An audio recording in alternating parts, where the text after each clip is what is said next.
Hi everyone, welcome to chemistry अध्ययन।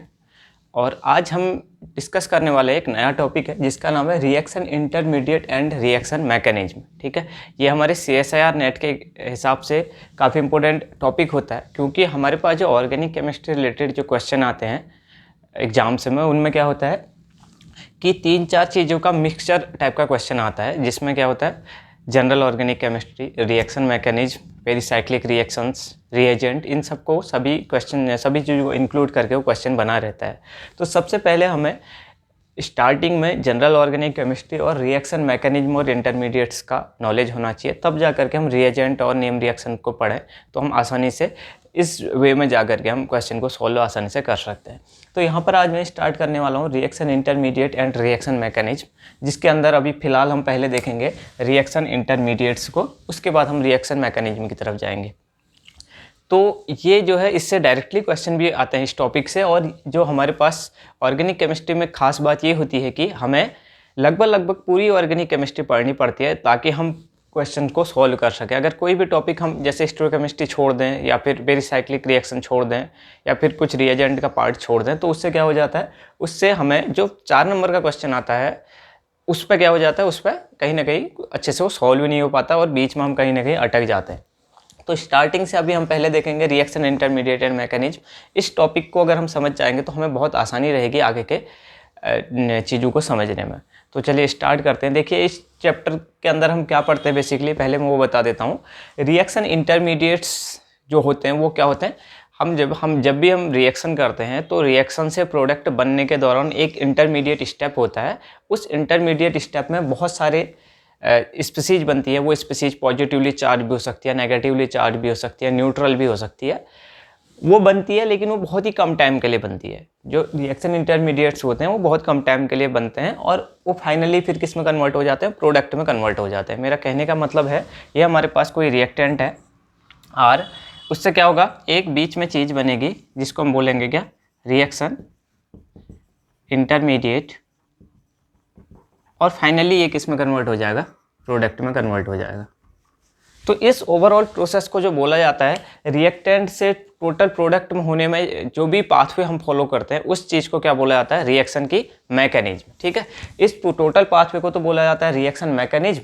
और यहाँ पर जो भी बीच में हमारे पास जो स्पीसीज बनती हैं इस पोजीशन पे, उसको क्या बोला जाता है, रिएक्शन इंटरमीडिएट। ठीक है, तो हम क्या लिख सकते हैं, रिएक्शन इंटरमीडिएट क्या होते हैं, रिएक्शन इंटरमीडिएट्स क्या होते हैं, ये हो सकते हैं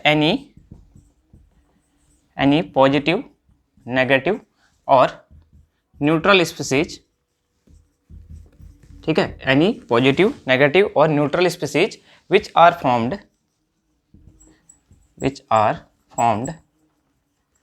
eight the intermediate step of the reaction. ठीक है, जो क्या बनते हैं, इंटरमीडिएट स्टेप पे बनते हैं। अब देखिए जब भी हमारी कोई रिएक्शन होती है, रिएक्टेंट से प्रोडक्ट बनता है, तो 2 चीज़ें होती है। देखिए यहाँ पर क्या होता है, हमारे पास वाई एक्सिस पे हम लिखते हैं क्या, पोटेंशियल एनर्जी लिखी जाती है, और एक्स एक्सिस पे जो होते हैं वो रिएक्शन की प्रोग्रेस लिखी जाती है, रिएक्शन कितनी एक्सटेंट पे हो रही है। ठीक है, अब हम क्या करते हैं, हमारे पास 2 चीज़ें होती हैं। अब हम इसको ऐसे दिखाते हैं, एक तो ये चीज़ होती है। ठीक है, ये जो चीज़ होती है जो काफ़ी कम टाइम के लिए पाई जाती है उसको हम बोलते हैं क्या, ट्रांजिशन स्टेट। लेकिन जो रिएक्शन इंटरमीडिएट है वो ट्रांजिशन स्टेट से ज़्यादा स्टेबल चीज़ें होती है। मतलब ट्रांजिशन स्टेट जो होती है वो अलग चीज़ है और रिएक्शन इंटरमीडिएट जो होता है वो अलग चीज़ होता है। देखिए रिएक्शन इंटरमीडिएट्स जो भी होते हैं उनको हम डिटेक्ट कर सकते हैं, मतलब हम पता कर सकते हैं कि हमारे रिएक्शन के दौरान कौन सा रिएक्शन इंटरमीडिएट बना हुआ है। इसके लिए बहुत सारी अलग अलग मेथड होती है, जैसे फ्री रेडिकल को डिटेक्ट करने के लिए हम CIDNP मेथड का यूज करते हैं। लेकिन जो हमारे पास ट्रांजिशन स्टेट होती है वो बहुत ही कम टाइम के लिए बनती है, वो वेरी फ्रैक्शन ऑफ सेकंड के लिए बनती है। तो इसलिए हम जो स्टडी करते हैं वो ज़्यादातर हम जो जिन चीज़ों को यहाँ पर पढ़ेंगे वो रिएक्शन इंटरमीडिएट को पढ़ेंगे, क्योंकि वो थोड़ा बहुत टाइम के लिए फिर भी एडजस्ट करते हैं। तो इस चीज़ को क्लियर करना है कि ट्रांजिशन स्टेट अलग होती है और रिएक्शन इंटरमीडिएट अलग बातें होती है। अब देखिए होता क्या है, यहाँ पर देखना, तो हमने पढ़ लिया कि रिएक्शन इंटरमीडिएट क्या है और रिएक्शन मैकेनिज्म क्या है। तो रिएक्शन इंटरमीडिएट तो वो है जो रिएक्शन के इंटरमीडिएट स्टेप में कोई भी पॉजिटिव, नेगेटिव और न्यूट्रल स्पीसीज बने उनको हम रिएक्शन इंटरमीडिएट बोलेंगे। और जो रिएक्टेंट को प्रोडक्ट में कन्वर्ट करने की जो होल प्रोसेस होती है, जो मैकेनिज्म होती है, उसको क्या बोलते हैं? रिएक्शन की मैकेनिज्म। एक होती है डायरेक्ट रिएक्शन, वो तो डायरेक्ट रिएक्शन ही होगी, लेकिन हम उसको कैसे, किस पाथवे से होते हुए कैसे कैसे हम उसको कन्वर्ट कर रहे हैं प्रोडक्ट तक का, वो सारा रिएक्शन मैकेनिज्म के अंदर आता है। अब देखिए यहाँ पर से हमें देखना है कि रिएक्शन इंटरमीडिएट्स वाला पार्ट हम पहले कवर करेंगे, फिर हम रिएक्शन मैकेनिज्म वाला पार्ट कवर करेंगे। थोड़ा बहुत मैं आइडिया दे दूँ कि रिएक्शन इंटरमीडिएट्स के अंदर हम पढ़ेंगे क्या क्या। हम जितने भी carbocation, कार्बेनाइन, free radical, carbene, benzene और नाइट्रीन, ये सब पढ़ेंगे। उसके बाद रिएक्शन मैकेनिज्म के अंदर हम देखेंगे कि कितनी टाइप की रिएक्शंस पॉसिबल होती हैं, ठीक है। तो जनरली अगर हमें रिएक्शन मैकेनिज्म का आइडिया होता है तो हमें रिएक्शन रटनी नहीं पड़ती है, हमें समझते हुए, जैसे हमें मार्कोनिकॉफ रूल रटना पड़ता है कि भाई हाइड्रोजन जो है वहाँ पर जुड़ता है, जो रिएजेंट से हाइड्रोजन वहाँ पर जुड़ता है एल्कीन पे, जहाँ पर पहले से डबल बॉन्डेड कार्बन पर ज़्यादा हाइड्रोजन हो। लेकिन उसको रटने की ज़रूरत ही नहीं पड़ेगी, क्योंकि क्वेश्चंस कई बार ऐसा देता है जहाँ पर दोनों कार्बन पर सेम नंबर ऑफ हाइड्रोजन होते हैं। तो अगर हम मैकेनिज्म के थ्रू चलेंगे तो हमें वहाँ पर रटने की ज़रूरत नहीं होगी, हम आसानी से अपने आप ही क्वेश्चन को देख करके, क्योंकि हमें पता है ना कि प्रोसेस कैसे होनी है, कहाँ पर स्टेबिलिटी है, कहाँ पर नहीं है, ये सब हमें पता चल जाएगा मैकेनिज्म के दौरान।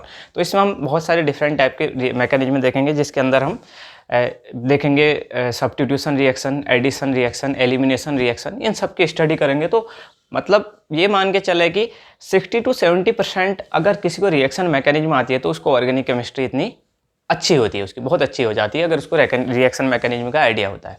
तो चलिए पहले पार्ट में हम पहले रिएक्शन इंटरमीडिएट्स को डिस्कस करेंगे, फिर हम रिएक्शन मैकेनिज्म को देखेंगे।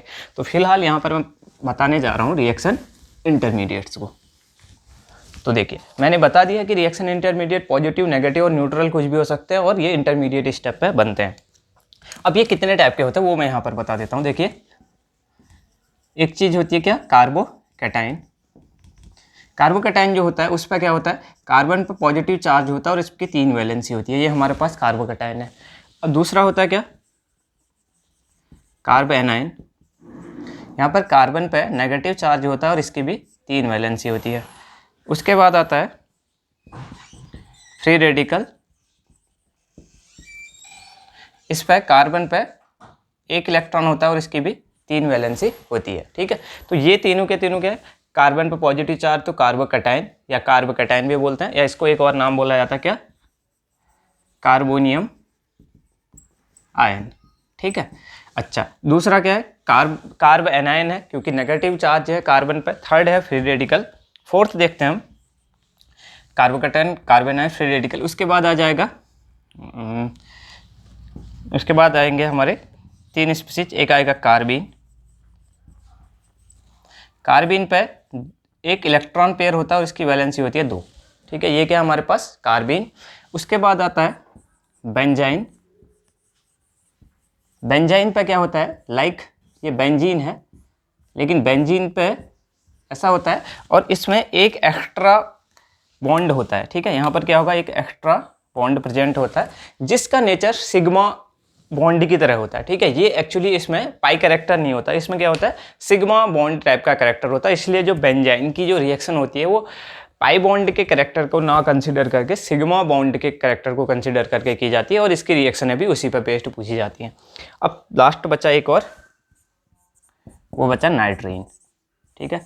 नाइट्रीन होता R और N, ठीक है।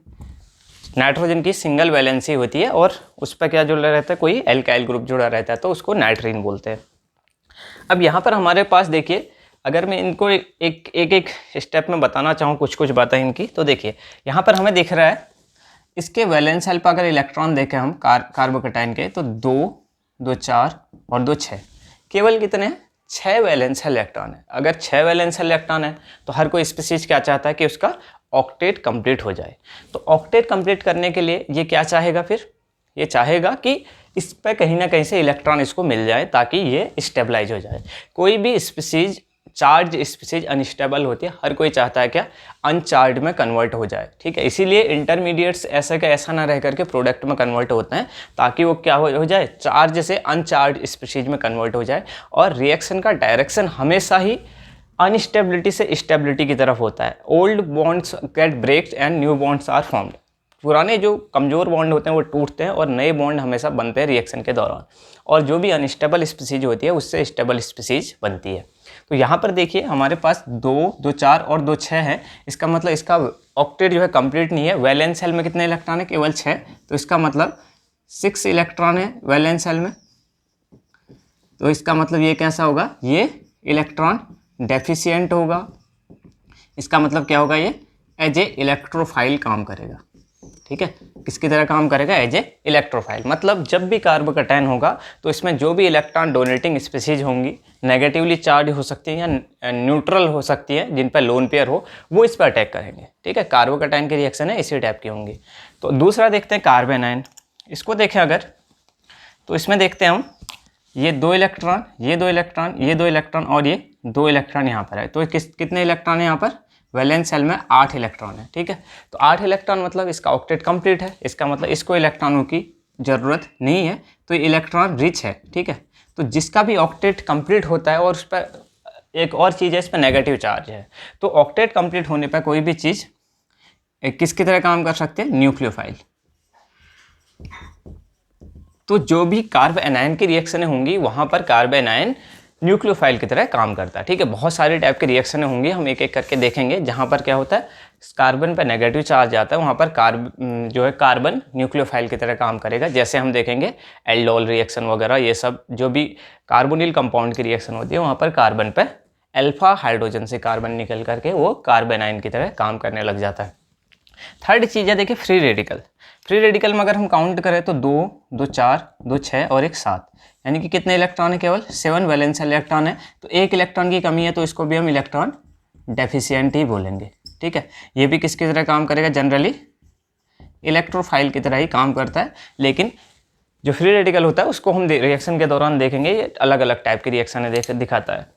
तो ये हो गया इलेक्ट्रॉन डेफिशिएंट, और ये भी जनरली इलेक्ट्रोफाइल की तरह काम करता है। अब यहाँ पर देखिए कार्बन के केस में बात करें तो 2, 2, 4, 2, 6, तो इसके पास भी कितने 6 इलेक्ट्रॉन है, ठीक है। तो इसकी जनरली जो कार्बन होता है वो भी किसकी तरह काम करता है, ये भी इलेक्ट्रोफाइल की तरह काम करता है, क्योंकि इस पर इलेक्ट्रॉनों की जनरली कमी है, ठीक है। अब अलग अलग सब्स्टिट्यूएंट लगने पर कार्बन का नेचर थोड़ा बहुत चेंज होता है, लेकिन सामान्यतः ये इलेक्ट्रोफाइल की तरह ही काम करता है।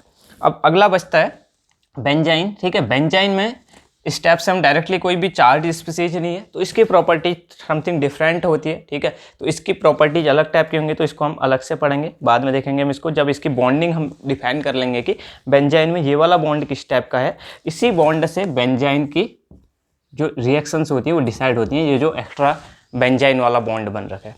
सबसे लास्ट है नाइट्रीन। नाइट्रीन में देखिए 2, 2, 4, 2, 6, इसमें भी 6 इलेक्ट्रॉन है, तो जनरली ये भी एज ए इलेक्ट्रोफाइल ही काम करता है नाइट्रीन, ठीक है। तो इतने टाइप के हमारे पास रिएक्शन इंटरमीडिएट्स हैं। कार्बोकैटायन, जिसको हम कार्बोनियम आयन भी बोलते हैं, carbon ion, free radical, carbene, benzene और नाइट्रीन, ठीक है। तो 6 टाइप के हमारे पास क्या है, रिएक्शन इंटरमीडिएट है, और जनरली रिएक्शन के दौरान यही इंटरमीडिएट बनते हैं, और इन्हीं इंटरमीडिएट से बेस्ड क्वेश्चन भी आते हैं। तो ये हमारे पास 6 के 6 इंटरमीडिएट्स हो गए। यहाँ पर मैं अब थोड़ा आइडिया हमको मिल गया है कि हमें क्या क्या पढ़ना है, ठीक है। हमें इन्हीं इंटरमीडिएट्स को पहले हम इनकी जनरल बातें करेंगे कि इनका नेचर कैसा है, जैसे हमें थोड़ा बहुत पता चल गया कि कौन इलेक्ट्रोफाइल की तरह काम करेगा, कौन न्यूक्लियोफाइल की तरह काम करेगा, ये सब बातें। और इसके बाद हम इनका नेचर जानने के बाद हम इनमें कौन कौन से टाइप के रिएक्शन है, कौन सा इंटरमीडिएट कहाँ पर बनता है, और कौन कौन से टाइप के रिएक्शन है ये दे सकते हैं, उस चीज़ को हम वहाँ पर देखेंगे जब हम पर्टिकुलर एक एक रिएक्शन इंटरमीडिएट को वहाँ पर पढ़ेंगे। अब मैं यहाँ पर आपको थोड़ा बहुत कार्बोकैटायन के बारे में यहाँ पर बताता हूँ, तो जिसकी आज हम जनरल बातें कर लेते हैं, फिर नेक्स्ट लेक्चर में बहुत सारी चीज़ें हैं इसमें कार्बोकैटायन में, जैसे कार्बोकैटायन कितने टाइप के होते हैं, ठीक है। कार्बोकैटायन की स्टेबिलिटी कैसे डिसाइड होती है, इंडक्टिव इफेक्ट, रेजोनेंस इफेक्ट, और उसके अलावा हाइपर कंजुगेशन इफेक्ट, कैसे कैसे इसकी स्टेबिलिटी डिसाइडेड होती है। इसके अलावा कार्बोकैटायन जैसे classical and non classical carbocation कहाँ कहाँ पर बनते हैं, कहाँ पर जैसे हमारे पास नॉन क्लासिकल कार्बोकैटायन जो बनते हैं वो नेबरिंग ग्रुप पार्टिसिपेशन के दौरान बनते हैं। जैसे हम देखते हैं कि ब्रिज हेड पोजीशन पे कार्बोकैटायन का फॉर्मेशन नहीं होता ब्रेट रूल के अकॉर्डिंग, वो सब चीज़ें हैं इसमें। और इसके अलावा कार्बोकैटायन की जैसे रिएक्शंस होती हैं, जैसे जिसमें सबसे इंपॉर्टेंट रीअरेंजमेंट रिएक्शन होती है, जहाँ पर 1,2 हाइड्राइड शिफ्ट और 1,2 मिथाइल शिफ्ट के थ्रू स्टेबलाइजेशन के थ्रू प्रोडक्ट का फॉर्मेशन होता है। तो ये सब चीज़ें कार्बोकैटायन के अंदर आएगी। आज हम इसका जस्ट इंट्रोडक्शन देखेंगे और इसके कुछ टाइप्स ऑफ कार्बोकैटायन देखेंगे और इनकी स्टेबिलिटी कैसे डिसाइड होती है वो देख लेंगे। तो पहले देखते हैं हम कार्बोकैटायन होता क्या है, ठीक है। तो कार्बोकैटायन को हम क्या लिख सकते हैं, जैसा कि हमें यहाँ पर से देखते ही पता चल रहा है कि कार्बोकैटायन कैसी स्पीशीज़ है। कार्बोकैटायन है एक ट्राइवेलेंट। ट्राइवेलेंट क्यों कह रहे हैं कि उसके इसमें 1, 2, 3 वैलेंस बॉन्ड है, ठीक है। 3 क्या कर रखे हैं इसने, बॉन्डिंग बना रखी है। तो जितने बॉन्ड बनाए रहते हैं उसको उतना ही वैलेंट बोला जाता है। तो 3 बॉन्ड बना रखे हैं तो ट्राइवेलेंट। और दूसरा क्या है, इलेक्ट्रॉन डेफिशिएंट। इलेक्ट्रॉन डेफिशिएंट इसलिए बोल रहे हैं क्योंकि 6 इलेक्ट्रॉन है वैलेंस शेल में। और क्या लिख सकते हैं, positive charge species. Positive charge species, ठीक है। कार्बोकैटायन कैसा है, ट्राइवेलेंट है, इलेक्ट्रॉन डेफिशिएंट है और पॉजिटिव चार्ज स्पीशीज है, ठीक है। पॉजिटिव चार्ज कार्बन स्पीशीज लिख सकते हैं, positive charge carbon species in which central carbon atom containing only 6 electron in its valence shell, ठीक है। तो क्या होता है, कार्बोकैटायन एक इलेक्ट्रॉन डेफिशिएंट है, ट्राइवेलेंट है, ठीक है, और पॉजिटिव चार्ज कार्बन स्पीशीज है जहाँ पर सेंट्रल कार्बन के पास क्या होता है, केवल 6 वैलेंस सेल इलेक्ट्रॉन होते हैं। इसका मतलब ये एज ए इलेक्ट्रोफाइल काम करेगा, ठीक है। इलेक्ट्रोफाइल वो स्पीशीज होती है जहाँ पर क्या होता है, इलेक्ट्रॉनों की जिस पर कमी होती है वो इलेक्ट्रोफाइल की तरह काम करते हैं। तो ये तो जनरल इसकी बातें होगी। अब हम इसका स्ट्रक्चर देख लेते हैं कि इसका स्ट्रक्चर कैसा होता है। वो काफ़ी इंपॉर्टेंट है क्योंकि उससे हमारी आगे की रिएक्शनें डिसाइडेड होती हैं। जैसे अगर हम रिएक्शन इंटरमीडिएट्स पढ़ लेते हैं तो हमें फिर बाद में पता चलता है कि किस किस रिएक्शन के दौरान कौन कौन से इंटरमीडिएट्स बनते हैं। जैसे अगर हम देखें तो कार्बोकैटायन बहुत जगह पर बनता है। कार्बोकैटायन बनता है SN1 रिएक्शन के दौरान, ठीक है। इसके अलावा कहाँ पर बनता है, इसके अलावा बनता है जो एरोमेटिक इलेक्ट्रोफिलिक सब्स्टिट्यूशन रिएक्शन होती है उसमें बनता है। इलेक्ट्रोफिलिक एडिशन रिएक्शन होती है उसमें बनता है। E1 रिएक्शन के दौरान कार्बोकैटायन बनता है। तो इन सब जगहों पर हमें सीधे से कार्बोकैटायन की स्टेबिलिटी पता होगी तो हमें रिएक्शन करने में बहुत आसानी हो जाएगी वहाँ पर। देखिए, तो यहाँ पर हमें अब देखना है कि क्या क्या इसका स्ट्रक्चर कैसा है, ठीक है। तो अब मैं यहाँ पर बता रहा हूँ क्या structure of carbocation. Structure of carbocation, ठीक है। कार्बोकैटायन का स्ट्रक्चर कैसा होता है, तो देखिए, सबसे पहले हमें किसी भी कंपाउंड का अगर स्ट्रक्चर जानना होता है तो सबसे पहले हमें उसका हाइब्रिडाइजेशन पता होना चाहिए, क्योंकि हाइब्रिडाइजेशन के थ्रू ही हम ज्योमेट्री और स्ट्रक्चर को डिसाइड करते हैं। तो यहाँ पर हमें दिख रहा है कि कार्बोकैटायन का जो स्ट्रक्चर है उसमें देखिए ये हमारे पास कार्बन है, इस पर पॉजिटिव चार्ज है, इस पर एक बॉन्ड यहाँ की ओर लगा, एक बॉन्ड ये है, एक बॉन्ड ये है, ठीक है। तो क्या दिख रहा है हमको कि कार्बोकैटायन में हमारे पास जो हाइब्रिडाइजेशन होगा वो कौन सा होगा, एक सिग्मा बॉन्ड, दूसरा सिग्मा बॉन्ड और तीसरा सिग्मा बॉन्ड। 3 सिग्मा बॉन्ड होने पर जो हाइब्रिडाइजेशन आता है वो क्या होता है, sp2 हाइब्रिडाइजेशन। sp2 हाइब्रिडाइजेशन, ठीक है। कौन सा हाइब्रिडाइजेशन है, sp2। तो sp2 हाइब्रिडाइजेशन अगर किसी भी कंपाउंड पर होता है तो उसकी जो ज्योमेट्री आती है वो क्या आती है, ट्राइगोनल प्लेनर। ट्राइगोनल प्लेनर यहाँ पर से हमें ज्योमेट्री मिलेगी और शेप भी वही होगा, ठीक है, क्योंकि यहाँ पर कोई भी लोन पेयर नहीं है तो कोई भी ज्योमेट्री और शेप दोनों के दोनों एक ही जैसे होंगे। तो देखिए यहाँ पर क्या करना है हमको, अब इसका देखो अगर स्ट्रक्चर बनाए तो sp2 हाइब्रिडाइजेशन होता है तो 3 हमारे पास सिग्मा बॉन्ड होंगे, ठीक है। 3 सिग्मा बॉन्ड भी बोल सकते हैं या ऐसा लिख सकते हैं कि जो हाइब्रिड ऑर्बिटल होते हैं उनसे क्या बनते हैं, सिग्मा बॉन्ड। तो जितने सिग्मा बॉन्ड बने इसका मतलब उतने ही क्या रहे होंगे, हाइब्रिड ऑर्बिटल। और अनहाइब्रिड ऑर्बिटल जो बनाते हैं वो कौन सा बॉन्ड बनाते हैं, वो बनाते हैं पाई बॉन्ड, या फिर अगर पाई बॉन्ड नहीं बनाएंगे तो एज इट इज वैसा का वैसा ही रहते हैं। तो देखिए, तो यहाँ पर अगला देखते हैं हम, यहाँ पर sp2 हाइब्रिडाइजेशन अगर है तो इसका मतलब यहाँ पर क्या है, 3 तो हाइब्रिड ऑर्बिटल्स होंगे, क्योंकि कार्बन के वैलेंस शेल में 4 ऑर्बिटल होते हैं। तो इनमें से क्या हो गया, 3 तो यहाँ पर हाइब्रिड ऑर्बिटल होंगे क्योंकि sp2 हाइब्रिडाइजेशन है। तो एक ऑर्बिटल बचा होगा जो कि एक अनहाइब्रिड ऑर्बिटल होगा, एक अनहाइब्रिड ऑर्बिटल होगा। केवल सिग्मा बॉन्ड केवल हाइब्रिड ऑर्बिटल ही ज्योमेट्री डिसाइड करने में रोल प्ले करते हैं। अनहाइब्रिड ऑर्बिटल्स क्या होते हैं, उनका ज्योमेट्री में या पाई बॉन्ड का ज्योमेट्री में कोई रोल नहीं होता है सच जनरली, ठीक है। कौन से सिग्मा बॉन्ड जो होते हैं वो कैसे होते हैं, डायरेक्शनल नेचर के होते हैं, उन्हीं से हमें ऑर्बिटल्स से या सिग्मा बॉन्ड से बोले या फिर हाइब्रिड ऑर्बिटल बोले, उनसे हमें ज्योमेट्री डिसाइड होती है। तो 3 हाइब्रिड ऑर्बिटल और sp2 हाइब्रिडेशन होता है, तो यहाँ पर से जो ज्योमेट्री आती है वो कैसे आती है, वो आती है ट्राइगोनल प्लेनर, 1 2 और ये 3, ठीक है। तो कौन सी ज्योमेट्री है, इसको क्या बोलेंगे, ट्राइगोनल प्लेनर, ठीक है। तो ये तो 3 हाइब्रिड ऑर्बिटल हो गए, ये कौन से हैं, 3 sp2 हाइब्रिड ऑर्बिटल है, 3 sp2 हाइब्रिड ऑर्बिटल है। लेकिन एक ऑर्बिटल बचा होगा जो कि ये हमारे 3 sp2 हाइब्रिड ऑर्बिटल बिल्कुल प्लेन में लगे होंगे ऐसे, ठीक है, इस टाइप से, जैसे कि ये है, ये हमारे पास 3 हाइब्रिड ऑर्बिटल्स लगे होंगे ऐसे, जैसे अगर मैं ऐसे दिखाऊं तो ये प्लेन में होंगे, ठीक है। अगर हम बोर्ड पर देखें तो कुछ इस टाइप से लगे होंगे, ये हमारे पास ऐसे लगे हुए 3 हाइब्रिड ऑर्बिटल्स प्लेन में, ठीक है, 1 2 और 3, और जो अगला अनहाइब्रिड ऑर्बिटल है वो बिल्कुल इसके परपेंडिकुलर ऊपर से जेड एक्सिस के थ्रू लगा हुआ है, ठीक है।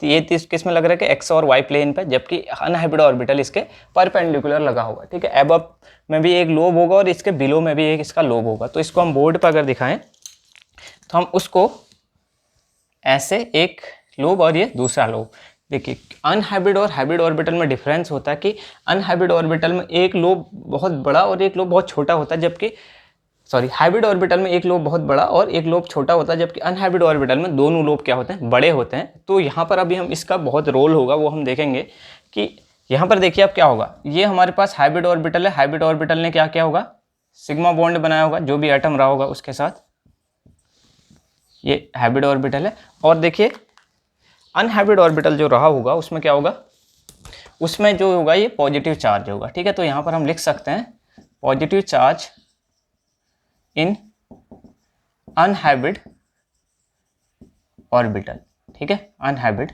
ऑर्बिटल।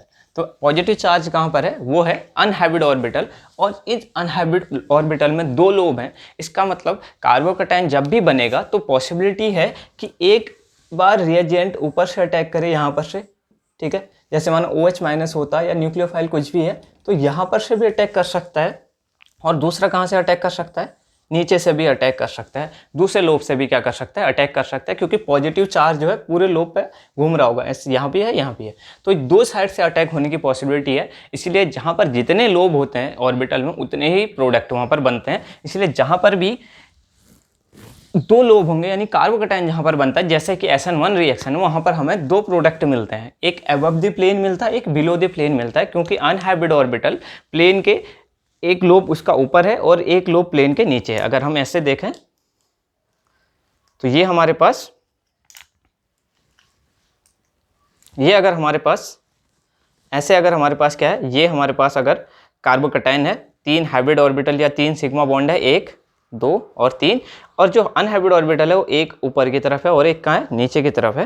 तो इस टाइप से एक बार रिएजेंट आकर के ऊपर से अटैक कर सकता है और एक बार रिएजेंट आकर के नीचे से अटैक कर सकता है, ठीक है। तो एक बार जब ऊपर से अटैक करता है यहाँ से तो ये बॉन्ड ऐसे नीचे की तरफ चले जाते हैं, ठीक है। तो इस टाइप का प्रोडक्ट बनता है, और एक बार जब नीचे से अटैक होता है तो एक बार ऊपर की तरफ ये बॉन्ड खिसक जाते हैं और नीचे से वो जुड़ जाता है। तो हमें एक बार R कॉन्फ़िगरेशन वाला प्रोडक्ट मिलता है, एक बार S कॉन्फ़िगरेशन वाला प्रोडक्ट मिलता है जनरली। तो यहाँ पर हमें ये देखना है कि इस लोब का क्या महत्व है। इस लोब का ये पर्पज है कि यहाँ पर अबव द प्लेन और बिलो द प्लेन 2 जगह से अटैक हो सकता है। तो हमें कार्बोकैटायन जहाँ पर भी मिलता है, जैसे हम SN1 रिएक्शन देखते हैं तो वहाँ पर 2 प्रोडक्ट हमें यहाँ पर से ऑब्टेन होते हैं। तो ये हो गया हमारे पास कार्बोकैटायन का स्ट्रक्चर और इसका रोल, ठीक है। तो यहाँ पर जो ज्योमेट्री आएगी वो किससे आएगी, हाइब्रिड ऑर्बिटल से, वो आएगी कौन सी, ट्राइगोनल प्लेनर ज्योमेट्री। तो ये तो इसका स्ट्रक्चर की बात होगी। अब इसके बाद हम टाइप्स ऑफ कार्बोकैटायन देखते हैं, वो कौन कौन से टाइप के होते हैं।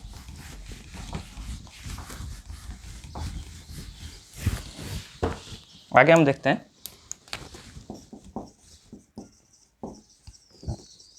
Types of carbocation.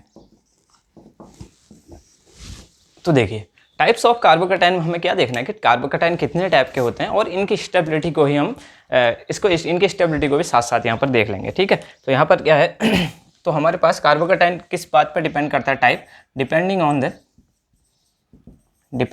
On the position of positive charge in the carbocation, ठीक है। कार्बोकैटायन में पॉजिटिव चार्ज किस पोजीशन पे है उस हिसाब से हमारे पास डिफरेंट टाइप के कार्बोकैटायन होते हैं, जैसे benzylic carbocation, allylic carbocation, vinylic carbocation, arylic, ठीक है। इसके अलावा और कौन से होते हैं, एल्काइल, ठीक है, बेंजाइलिक, ये सब क्या होते हैं, डिफरेंट पोजीशन पे पॉजिटिव चार्ज होता है इस किसी भी स्पीसीज में, ठीक है। तो इसकी वजह से अलग अलग पोजीशन पे होने की वजह से अलग अलग स्टेबिलिटी फैक्टर काम करते हैं और कार्बोकैटायन की स्टेबिलिटी का ऑर्डर डिफरेंट आता है। तो यहाँ पर हम एक एक करके देखते हैं कि कैसे कैसे टाइप के कार्बोकैटायन हमारे पास होते हैं, ठीक है। बाद में हम ओवरऑल कंक्लूजन देखेंगे कि कौन सबसे ज़्यादा स्टेबल है। तो पहला टाइप का कार्बोकैटायन यहाँ पर हम देखते हैं जिसको हम बोलते हैं एल्काइल कार्बोकैटायन, एल्काइल कार्बोकैटायन, ठीक है। एल्काइल कार्बोकैटायन ये तो बहुत सिंपल सा टाइप का कार्बोकैटायन है, ठीक है। एल्काइल कार्बोकैटायन कैसे होते हैं, जैसे हमारे पास है HCH पॉजिटिव, ठीक है। इसके अलावा जैसे मैं चलो इसमें CH3 लगा दे, चलो ये ठीक है, H ही ठीक है अभी। इसके अलावा CH3CHH पॉजिटिव, CH3CH3H पॉजिटिव और CH3C CH3 और ये पॉजिटिव, ठीक है। तो क्या है यहाँ पर हमारे पास किसी एल्काइल ग्रुप में कार्बन पे क्या होता है, पॉजिटिव चार्ज होता है, तो इसको हम क्या बोलते हैं, एल्काइल कार्बोकैटायन, ठीक है। अब देखिए हमें कार्बोकैटायन की स्टेबिलिटी अगर हमें देखनी होती है तो हमें बहुत सारे फैक्टर को यहाँ पर चेक करना पड़ता है, ठीक है। जैसे हमारे पास जो फैक्टर का ऑर्डर होता है वो होता है क्या, एरोमेटिसिटी देखना पड़ता है, रेजोनेंस देखना पड़ता है, हाइपर कंजुगेशन देखना पड़ता है और हमें देखना पड़ता है क्या, इंडक्टिव इफेक्ट, ठीक है। अब इनका जो ऑर्डर होता है वो भी ऐसा ही होता है, एरोमेटिसिटी को सबसे पहले प्रेफरेंस दी जाती है, उससे कम रेजोनेंस को, उससे कम हाइपर कंजुगेशन को और सबसे लास्ट में हम इंडक्टिव इफेक्ट फैक्टर को प्रेफरेंस देंगे। मतलब कहने का मतलब अगर हमें कहीं पर stability by the aromaticity gain हो रही है तो वो वाला कार्बोकैटायन उन सब में सभी से ज़्यादा स्टेबल होगा इन चारों में।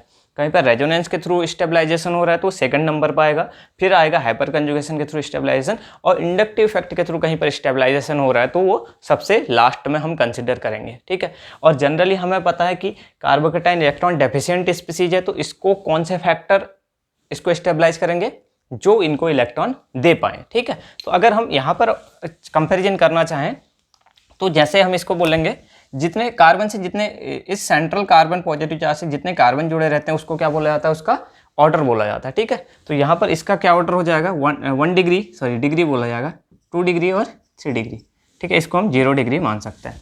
तो 1 डिग्री, 2 डिग्री, 3 डिग्री और 0 डिग्री, ठीक है। तो यहाँ पर से हमें क्या करना है, अगर हम देखें तो यहाँ पर क्या होगा, 3 ग्रुप इलेक्ट्रॉन डोनेटिंग ग्रुप लगे हुए हैं और ये किस के थ्रू दे रहे हैं, एक तो हाइपर कंजुगेशन के थ्रू डोनेट कर रहे हैं, दूसरा इंडक्टिव इफेक्ट के थ्रू डोनेट कर रहा है, ठीक है। अगर आपको जनरल ऑर्गेनिक केमिस्ट्री का थोड़ा बहुत आइडिया है तो आपको पता चल जाएगा कि यहाँ पर 2 फैक्टर काम कर रहे हैं, एक तो इंडक्टिव इफेक्ट फैक्टर काम कर रहा है, दूसरा हाइपर कंजुगेशन फैक्टर काम कर रहा है। इस वजह से जो स्टेबिलिटी का ऑर्डर होगा वो कैसे होगा, सबसे ज़्यादा स्टेबल 3 डिग्री, उससे कम 2 डिग्री, उससे कम 1 डिग्री और उससे कम 0 डिग्री, ठीक है। तो यहाँ पर ये ऑर्डर आ जाएगा। ये हमारा कौन सा हो गया, एल्काइल कार्बोकैटायन। अब हम सेकंड देखते हैं, जो सेकंड है वो है कौन सा, एलाइलिक कार्बोकैटायन। अब एलाइलिक पोजीशन कौन सी कहलाती है, डबल बॉन्ड के नेक्स्ट वाली पोजीशन जो कहलाती है वो एलाइलिक कहलाती है, जैसे CH2 डबल बॉन्ड CH और CH2 पॉजिटिव, ये पोजीशन जो क्या कहलाती है, ये कहलाती है एलाइलिक कार्बोकैटायन, ठीक है, एलाइलिक पोजीशन। अब इसमें भी क्या हो सकता है, एक ही जगह से ये ग्रुप एलाइलिक ग्रुप जुड़ा हो तो 1 डिग्री, ऐसा भी हो सकता है कि CH2 double bond CH positive और यहाँ पर से CH डबल बॉन्ड CH2। इसके अलावा ऐसा भी हो सकता है कि 3 एल्काइलिक टाइप के ग्रुप जुड़े हुए, C positive, CH double bond CH2 और यहाँ से CH डबल बॉन्ड CH2, ठीक है। तो अलग अलग टाइप के ग्रुप जुड़े हो सकते हैं। तो यहाँ पर 1 डिग्री, ये वाला 2 डिग्री और ये वाला कितना, 3 डिग्री। तो यहाँ पर जो फैक्टर काम कर रहा है वो कौन सा कर रहा है, देखिए पॉजिटिव चार्ज है, सिंगल बॉन्ड है, डबल बॉन्ड है, इसका मतलब यहाँ पर क्या है, कंजुगेशन है, ठीक है। तो कंजुगेशन होने की वजह से या रेजोनेंस फैक्टर होने की वजह से क्या होगा, जहाँ पर जितने ज़्यादा रेजोनेटिंग स्ट्रक्चर बनेंगे वहाँ पर उतना ज़्यादा स्टेबलाइजेशन होगा। यहाँ पर देखिए एक ही ग्रुप के साथ पॉजिटिव चार्ज कंजुगेशन में जा रहा है, positive charge single bond double bond, इस वजह से ये सबसे कम स्टेबल। यहाँ पर पॉजिटिव चार्ज इस ग्रुप के साथ और दोनों ग्रुप के साथ जा रहा है तो ये थोड़ा ज़्यादा स्टेबल, और इसमें क्या है, दोनों ग्रुप के दो और ये थर्ड ग्रुप के साथ भी क्या हो रहा है, पॉजिटिव चार्ज कंजुगेशन में जा रहा है। जितना ज़्यादा चार्ज का डिस्पर्शन हो जाता है उतना ही ज़्यादा क्या हो जाता है, स्टेबलाइज हो जाती हैं स्पीसीज। तो यहाँ पर सबसे ज़्यादा स्टेबलाइज कौन करेगा, ये वाला 3 डिग्री वाला, उससे कम 2 डिग्री वाला, उससे कम 1 डिग्री। ठीक है, तो यहाँ पर हमें देख लिया कि जहाँ पर सबसे ज़्यादा पॉजिटिव चार्ज डिस्पर्स हो जाए या डिलोकलाइज हो जाए वहाँ पर सबसे ज़्यादा स्टेबिलिटी होगी। तो ये सेकंड ऑर्डर हो गया। उसके बाद देखिए अगला देखते हैं, एल्काइल हो गया, एलाइलिक हो गया। इसके बाद हम नेक्स्ट देख लेते हैं बेंजाइलिक। ठीक है, थर्ड कौन सा है, बेंजाइलिक। बेंजाइलिक कार्बोकैटायन क्या होता है, जैसा ही एलाइलिक कार्बोकैटायन होता है वैसा ही क्या होता है, बेंजाइलिक कार्बोकैटायन होता है। लेकिन यहाँ पर क्या होता है, जो डबल बॉन्ड जो कार्बोकैटायन होता है वो क्या होता है, बेंजाइलिक पोजीशन पर होता है। ये हमारे पास बेंजाइलिक पोजीशन होती है। यहाँ पर भी डबल बॉन्ड के नेक्स्ट पोजीशन पर कार्बन है, लेकिन जो डबल बॉन्ड है वो किसका है, बेंजीन का, इसलिए इसको क्या बोला जाता है, बेंजाइलिक कार्बोकैटायन। अब देखिए यहाँ पर भी क्या हो सकता है, 1 डिग्री हो सकता है, ये हो सकता है CH पॉजिटिव, ये 2 डिग्री हो सकता है, या फिर क्या हो सकता है 3 जगह से ये बेंजाइलिक जुड़ा हुआ हो, 1 2 और ये थर्ड।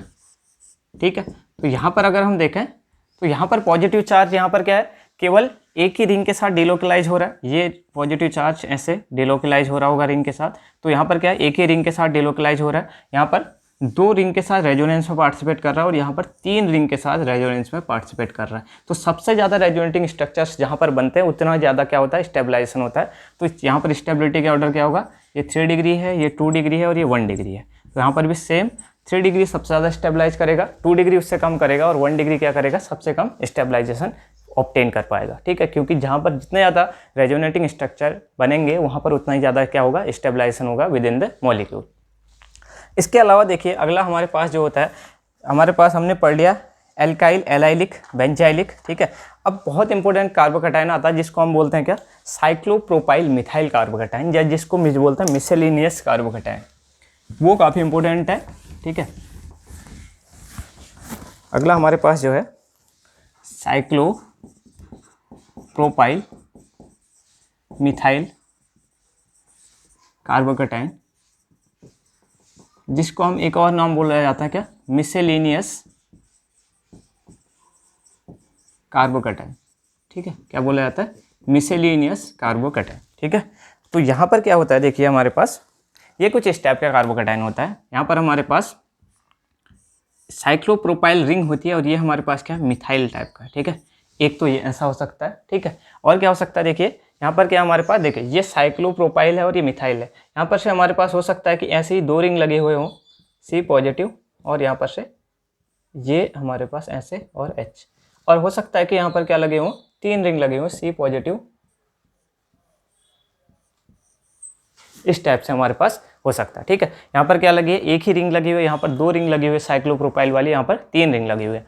तो अब हमें देखिए यहाँ पर इंपॉर्टेंट बात क्या होती है, ये जो साइक्लोप्रोपाइल मिथाइल कार्बोकैटायन होता है, यहाँ पर जो बॉन्ड होता है ना, वो कुछ इस टाइप का बॉन्ड होता है।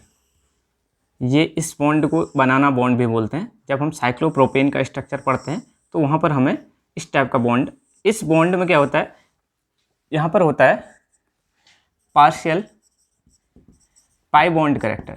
ठीक है, पाई बॉन्ड कैरेक्टर, इस पे लगभग पाई बॉन्ड जैसा कैरेक्टर होता है। इसका मतलब क्या हो सकता है, देखिए पॉजिटिव चार्ज सिंगल बॉन्ड और डबल बॉन्ड, ये पाई बॉन्ड टाइप का कैरेक्टर है। इस वजह से यहाँ पर क्या होता है, ये अपने इलेक्ट्रॉन, अगर मैं इसका स्ट्रक्चर अच्छे से बनाऊँ तो कुछ इस टाइप का स्ट्रक्चर बनेगा। देखिए कार्बोकैटायन जो था उस टाइप का था, यहाँ पर इसका अनहाइब्रिड ऑर्बिटल था, p ऑर्बिटल। ठीक है, तो यहाँ पर से क्या होता है, देखिए ये जो इलेक्ट्रॉन होते हैं इस वाले बॉन्ड पे या फिर अदर बॉन्ड पे भी, ये क्या होते हैं, यहाँ पर से इसके थ्रू यहाँ पर से इलेक्ट्रॉन डोनेट किए जाते हैं कार्बोकैटायन को स्टेबलाइज करने के लिए। ठीक है, और ये यहाँ पर बहुत ज़्यादा अच्छा खासा इलेक्ट्रॉन डोनेशन करता है। तो ये इस चीज़ को एक और नाम बोला जाता है कि इसी को बोला जाता है क्या, neighbouring group participation, neighbouring group participation. या फिर हम बोल सकते हैं कि क्या नेबरिंग ग्रुप पार्टिसिपेशन बोल सकते हैं, या इस टाइप का जो कार्बोकैटायन होता है उसको बोलते क्या बोला जाता है, non classical carbocation, non classical carbocation. ठीक है, अब देखिए नॉन क्लासिकल और क्लासिकल कार्बोकैटायन में एक जनरल डिफरेंस ये होता है कि क्लासिकल कार्बोकैटायन में जो होता है वो पाई बॉन्डेज इलेक्ट्रॉन या फिर क्या होता है कार्बन हाइड्रोजन, या तो एक सिंपल सा हम कह सकते हैं कि रेजोनेंस डायरेक्टली होता है या हाइपर कंजुगेशन डायरेक्टली होता है। ठीक है, लेकिन जो नेबरिंग ग्रुप पार्टिसिपेशन होता है या जहाँ पर नॉन क्लासिकल कार्बोकैटायन होता है वहाँ पर डायरेक्टली इलेक्ट्रॉन एक जगह से दूसरी जगह शिफ्ट नहीं होते हैं, केवल एक हिसाब से स्टेबलाइजेशन करते हैं। डायरेक्टली यहाँ पर से इलेक्ट्रॉन पेयर डिलोकलाइज नहीं हुए, सीधे नहीं चले गए, बॉन्ड ब्रेकिंग नहीं हो रखी है। जबकि हम जब क्लासिकल कार्बोकैटायन देखते हैं या रेजोनेंस जो हमारे पास होता है उसमें क्या होता है, बॉन्ड ब्रेक हो जाते हैं और टोटली ट्रांसफर ऑफ इलेक्ट्रॉन हो जाता है। तो 2-3 अंतर होते हैं क्लासिकल और नॉन क्लासिकल कार्बोकैटायन में। एक तो क्या है, क्लासिकल कार्बोकैटायन में हाइपर कंजुगेशन में कार्बन हाइड्रोजन बॉन्ड के थ्रू इलेक्ट्रॉन डोनेशन होता है, जबकि नॉन क्लासिकल कार्बोकैटायन में कार्बन कार्बन बॉन्ड के इलेक्ट्रॉन पार्टिसिपेट करते हैं। और सेकेंडली क्या है, यहाँ पर एक पार्शियली जो यहाँ पर ट्रांसफर हो रहे हैं इलेक्ट्रॉन। ठीक है, तो इस टाइप का स्टेबलाइजेशन होता है। तो यहाँ पर ये हो गया। अब यहाँ पर इस वजह से क्या होता है, ये जो कार्बोकैटायन जो होता है मिसलेनियस कार्बोकैटायन होता है, क्या होता है, बहुत ज़्यादा हाईली स्टेबल होता है, हाईली स्टेबल। ठीक है, तो ये हाईली इतना ज़्यादा स्टेबल है कि ये रेजोनेंस फैक्टर से भी ज़्यादा डोमिनेट करता है, और जो हमने पास एरोमेटिक कार्बोकैटायन से भी ये ज़्यादा स्टेबल कार्बोकैटायन होता है। इसीलिए कहीं कहीं पर अगर ये बनने की पॉसिबिलिटी होती है तो कार्बोकैटायन में हम इस कार्बोकैटायन को बनाते हैं।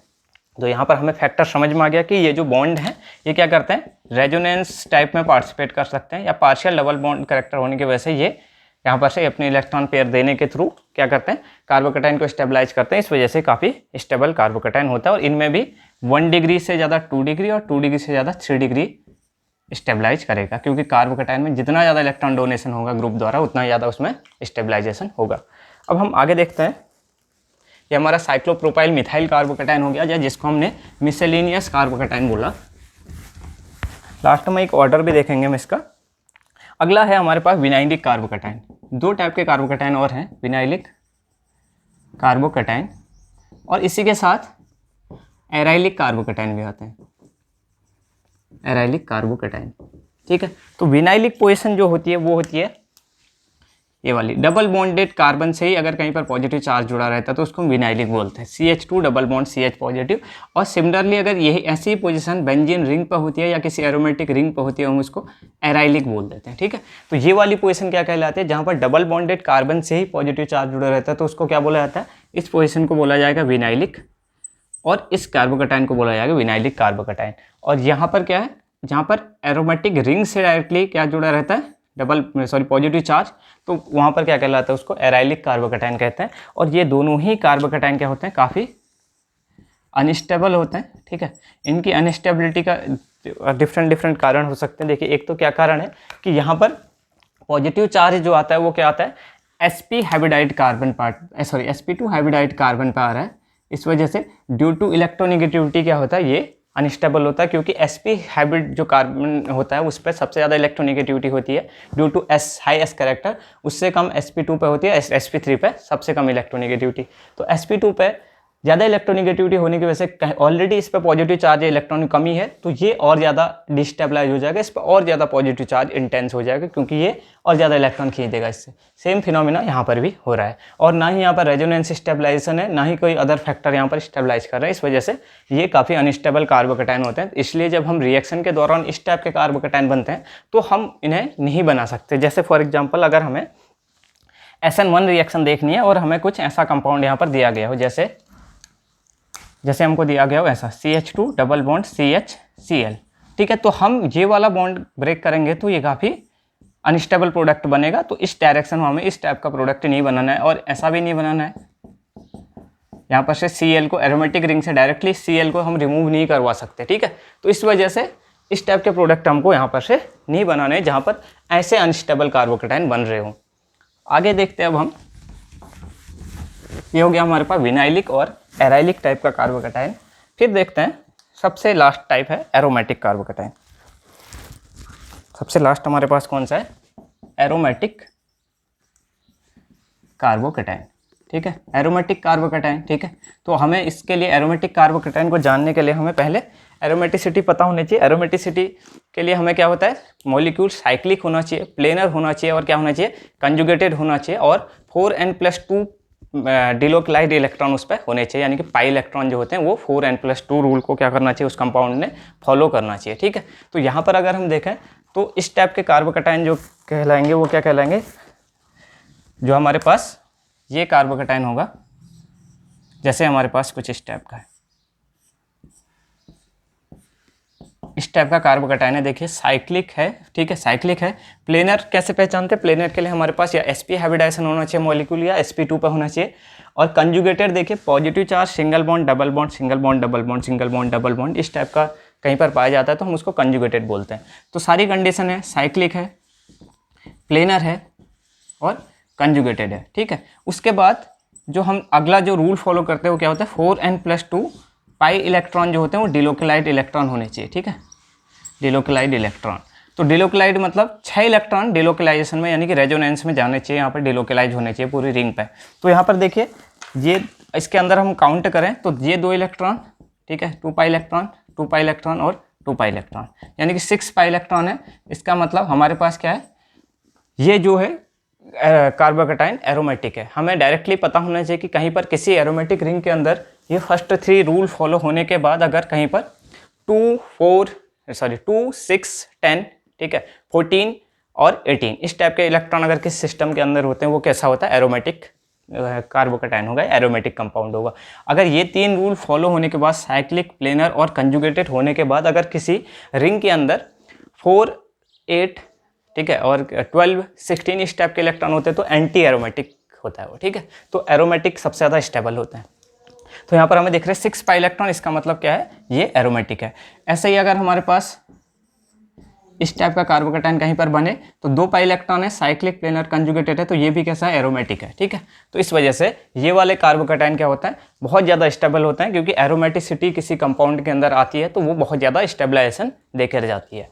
तो अब मैंने एक शुरू में ऑर्डर बताया था, हमें क्या देखना है, सबसे पहले एरोमेटिसिटी फैक्टर को देखना है, ठीक है, उसके बाद रेजोनेंस फैक्टर को, उसके बाद हाइपर कंजुगेशन को, सबसे लास्ट में देखना है हमें किसको, इंडक्टिव फैक्टर को। अब इन सभी फैक्टर को अगर हम देखेंगे तो अब हम ओवरऑल स्टेबिलिटी को यहाँ पर से देख सकते हैं। अगर डिफरेंट कार्बोकैटायन हमको दिए जाएं तो हम उनकी स्टेबिलिटी को हम कैसे यहाँ पर से चेक कर सकते हैं। तो सबसे पहला हमारे पास फैक्टर क्या है, इसको हम ऐसे याद कर सकते हैं, ARHI। ठीक है, ARHI, तो ये काफ़ी इंपॉर्टेंट कॉन्सेप्ट है जिससे हमें डिफरेंट कार्बोकैटायन को स्टेबिलिटी को चेक करने में हेल्प मिलती है। ARHI मतलब पहला हमने एरोमेटिसिटी देखना है, उसके बाद हमने रेजोनेंस देखना है, उसके बाद हमने हाइपर कंजुगेशन देखना है, और सबसे लास्ट में इंडक्टिव इफेक्ट देखना है। ठीक है, तो एरोमेटिसिटी, रेजोनेंस, हाइपर कंजुगेशन और इंडक्टिव इफेक्ट को सबसे लास्ट में देखना काफ़ी इंपॉर्टेंट बात है। तो एरोमेटिसिटी से भी ज़्यादा स्टेबल जो कार्बोकैटायन होते हैं वो कौन से होते हैं, मिसेलेनियस कार्बोकैटायन जो होते हैं वो एरोमेटिक कार्बोकैटायन से भी ज़्यादा स्टेबल कार्बोकैटायन होते हैं, क्योंकि वहाँ पर जो साइक्लोप्रोपाइल रिंग होती है उसके थ्रू डोनेशन होता है। तो ये सारे factor aromaticity, resonance, hyper conjugation और इंडक्टिव इफेक्ट सभी को अगर हम ओवरऑल कंक्लूड करें तो ओवरऑल स्टेबिलिटी ऑर्डर जो आता है वो आता है कौन सा, सबसे ज़्यादा स्टेबल जो होते हैं वो कौन से होते हैं, साइक्लोप्रोपाइल, मिथाइल, या जिसको हम क्या बोलते हैं, मिसेलेनियस कार्बोकैटायन। ठीक है, उससे कम कौन से होंगे, और इसमें भी 3 डिग्री सबसे ज़्यादा, 2 डिग्री उससे कम और 1 डिग्री उससे कम। उससे कम कौन से होंगे, एरोमेटिक। ठीक है, एरोमेटिक वाले। ठीक है, उससे कम कौन से हो जाएंगे, उससे कम होंगे बेंजाइलिक वाले, बेंजाइलिक, और बेंजाइलिक में भी 3 डिग्री सबसे ज़्यादा, उससे कम 2 डिग्री, उससे कम 1 डिग्री, उससे कम एलाइलिक, एलाइलिक में भी 3 डिग्री, उससे कम 2 डिग्री, उससे कम 1 डिग्री। अब देखिए ये तो हमने क्या बोला, एरोमेटिसिटी वाला ज़्यादा स्टेबल। उसके बाद रेजोनेंस के थ्रू स्टेबलाइजेशन, रेजोनेंस के थ्रू स्टेबलाइजेशन किस में होता है, बेंजाइलिक और एलाइलिक कार्बोकैटायन में रेजोनेंस के थ्रू स्टेबलाइजेशन होता है। उसके बाद कौन सा बचेंगे, एल्काइल कार्बोकैटायन। एल्काइल कार्बोकैटायन, इसमें केवल हाइपर कंजुगेशन और इंडक्टिव इफेक्ट के थ्रू स्टेबलाइजेशन होगा एल्काइल वाले में। तो इसमें सबसे ज़्यादा जब हाइपर कंजुगेटिंग स्ट्रक्चर 3 डिग्री में बनेंगे और उससे कम 2 डिग्री में, उससे कम 1 डिग्री में, तो एल्काइल कार्बोकैटायन का जो ऑर्डर होगा 3 डिग्री सबसे ज़्यादा, 2 डिग्री उससे कम और 1 डिग्री उससे कम। और सबसे लास्ट में जो आएंगे वो आएंगे बेंजाइलिक, एराइलिक एंड विनाइलिक। ठीक है, एराइलिक एंड विनाइलिक कार्बोकैटायन क्या आएंगे, सबसे अनस्टेबल कार्बोकैटायन में आएंगे। इन सभी में हमने जो ओवरऑल कंक्लूजन देखा है। तो यहाँ पर आई होप आपको ये सब समझ में आया होगा कि कैसे कैसे हमने कार्बोकैटायन होता क्या है, उसमें कैसे कैसे उसका स्ट्रक्चर होता है और कितने टाइप के कार्बोकैटायन होते हैं और उनकी स्टेबिलिटी का ऑर्डर हम कैसे कैसे चेक करते हैं। ठीक है, अगर आपको थोड़ा बहुत जनरल ऑर्गेनिक केमिस्ट्री का आइडिया है तो ये बहुत सिंपली हम इस ऑर्डर को अरेंज कर सकते हैं। और इस टाइप का क्वेश्चन एरोमेटिसिटी पे बेस्ड क्वेश्चन आ जाता है कई बार कि कार्बोकैटायन का स्टेबिलिटी का ऑर्डर अरेंज कीजिए, या फिर अदर 3-4 कार्बोकैटायन वो बना के देता है और पूछता है कि इनमें से कौन ज़्यादा स्टेबल कार्बोकैटायन होगा, कौन कम स्टेबल कार्बोकैटायन होगा। तो ये चीज़ें हो गई और इनका एप्लीकेशन बहुत ज़्यादा। आगे हम SN1 SN2 reaction, E1 reaction वो सब देखेंगे तो वहाँ पर भी ये सब चीज़ें हम यूज करेंगे। तो आई होप आपको ये सब चीज़ें इतनी क्लियर हुई होंगी। आज हमने थोड़ा बहुत इंट्रोडक्शन पार्ट देख लिया इसका कार्बोकैटायन का। अब इसके आगे हमें कुछ अदर चीज़ें देखेंगे नेक्स्ट वीडियो में, जिसमें कार्बोकैटायन की रिएक्शंस वगैरह और भी चीज़ें हैं। तो ये आई होप आपको क्लियर हुआ होगा। तो आज की वीडियो में इतना ही करते हैं, नेक्स्ट वीडियो में मिलते हैं।